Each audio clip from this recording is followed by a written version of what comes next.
Dans le récit de ma vie, je m'appelle Mohandas Karamchand Gandhi.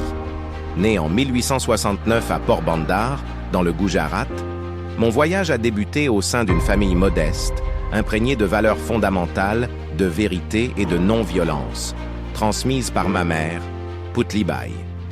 Mon mariage précoce avec Kasturba a constitué le début d'une union qui a été un pilier solide tout au long de ma vie.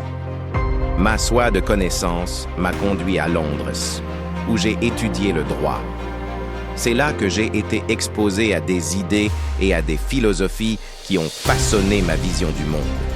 Les écrits de Tolstoï et Thoreau ont laissé une empreinte indélébile sur ma pensée, jetant les bases de ma future philosophie de la non-violence.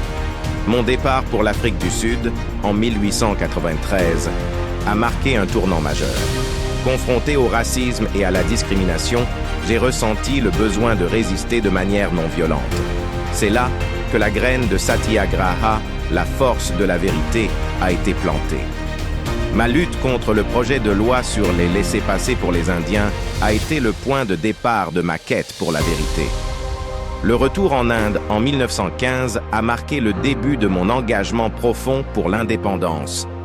Le Congrès national indien est devenu le porte-étendard de mes idéaux et j'ai initié plusieurs campagnes de désobéissance civile, dont la marche du sel en 1930, symbolisant la puissance de la non-violence. Ma lutte n'était pas simplement pour l'indépendance politique, mais aussi pour l'unité nationale et l'harmonie religieuse. Je me suis efforcé de promouvoir l'unité entre les différentes communautés religieuses, croyant fermement en l'équivalence de toutes les religions. La vie personnelle n'était pas exempte de défis. Les périodes d'emprisonnement et les conflits politiques ont pesé lourdement sur ma famille. Kasturba et mes enfants sont restés des piliers de soutien inébranlables. Le 30 janvier 1948, ma vie a pris fin tragiquement, assassinée par un extrémiste. Cependant, mon héritage se perpétue. Mon approche unique de la résistance non violente a inspiré des mouvements sociaux et des leaders du monde entier. Ainsi se termine mon récit, une histoire de vérité, de non-violence et d'une quête incessante pour un monde meilleur.